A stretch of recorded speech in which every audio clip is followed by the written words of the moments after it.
Critics calling out Hillary Clinton for supporting rapper Jay-Z, but hitting Donald Trump for his divisive, vulgar language.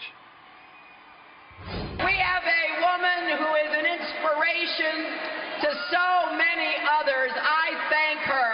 I thank Beyonce for standing up and showing the world we are strongest when we look out for each other. And I thank Jay for addressing in his music some of our biggest challenges in the country.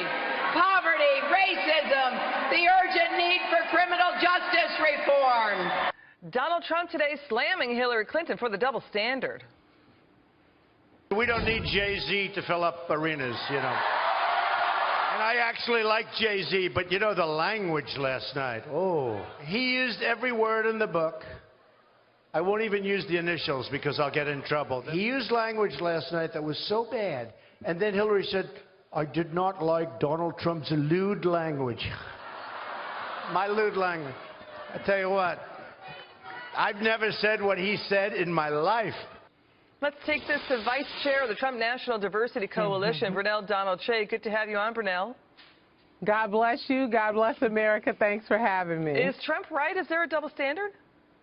Oh, definitely. You know, when it's time to come for votes, she doesn't care the N-word, the F-bomb. And, you know, I find it interesting that that was, you know, I'm a Jay-Z fan, but I find it interesting that she used that particular artist for that age of a crowd. Why didn't you find an artist that was going to maybe do something that would intellectually challenge the young people in the audience, but to use someone using vulgar language and stuff like that, it shows bad judgment, honestly. And you know, Bernie Sanders said she has bad judgment. Her campaign says she has bad judgment. So I mean, it shows bad judgment. Brunell, the Democrats say Jay-Z and Beyonce are good representatives for the black community. What do you say?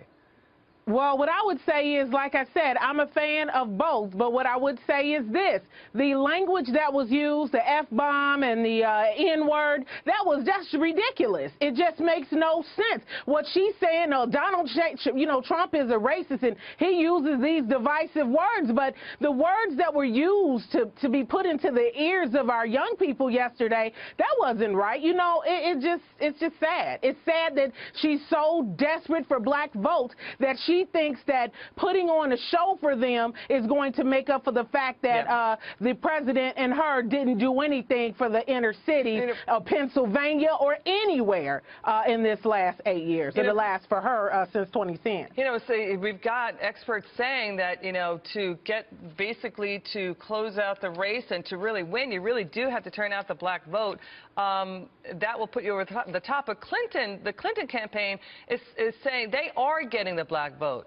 And they're saying it looks like, you know, the black vote is solidly on their side, although in the key battleground states, shows a different story. North Carolina, black voters represented 22% of the early votes cast to date this year. That is down from 27% of all early votes 4 years ago. Over in Florida, 11% voted early this year. That compares to 15% of those who voted early in 2012 of the black vote. You know, Brunell, The Economist magazine says that when it comes to the black vote, fear of Trump is Clinton's greatest asset, meaning Trump's leadership of the birther movement, advocacy of stop-and-frisk policing tactics, and basically flirtation with white supremacists. They're saying any black Trump supporter does not know what's going on. They shouldn't be voting for Donald Trump. What do you say? What I would say is this.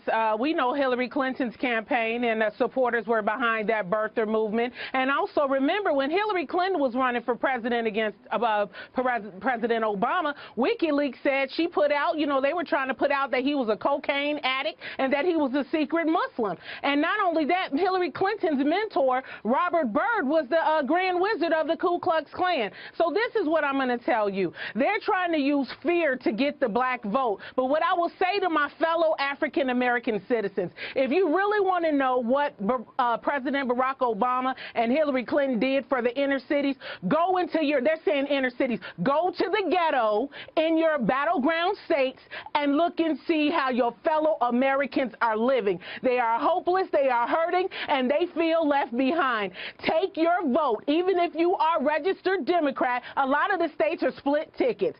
Take your vote after watching your fellow American in the eye, seeing that they are hopeless and hurting, and vote for change. Do not put your vote in the toilet for some entertainment. We need you to vote for Donald J. Trump, who is saying that he's going to put $100 billion into the inner cities over an 8-year period, and he's going to give school choice. That's what people should eat. That's what people can feel. That's what the inner cities need. Not Jay-Z, not anybody else, but they need jobs and good education. That's what they need. All right. Thank you, Brunell Donald-Kyei. So good to have you on the show. Really appreciate it.